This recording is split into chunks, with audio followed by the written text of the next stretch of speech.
If we were 10 years back, all of this geopolitical risk would be sending oil prices probably close to $200. Today, yes, from time to time, we do have little bounces higher, but generally they're not being held onto and they're not staying there. So there is volatility, but upward momentum to oil seems not so easy to get.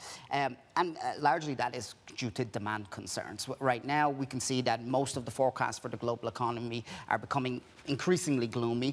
As oil analysts, we were already forecasting last year that 2019 did not look good for oil demand. Right now, we have oil demand growth this year less than 1 million barrels per day. Most other agencies had been much higher than that, but in recent months have come closer to our view. So we feel like we have been vindicated on that in how the market is moving.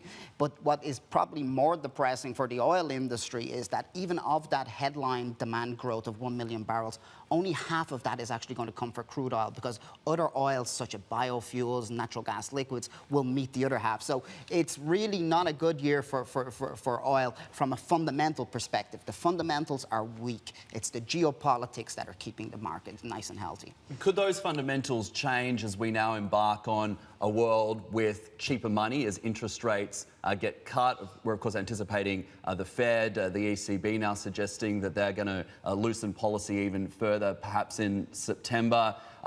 Central banks all around the world turning more and more dovish. What impact do you see that having? Sure, you know, there is always upside coming from the financial element of things. But for oil markets, you know, there are two things that are driving oil, the demand for oil, and that is going to be economic growth and also the price of the commodity. So if the economic growth gets better, that's great. So we should see some upside. However, if oil prices stay above $60, this is still a barrier to demand growth.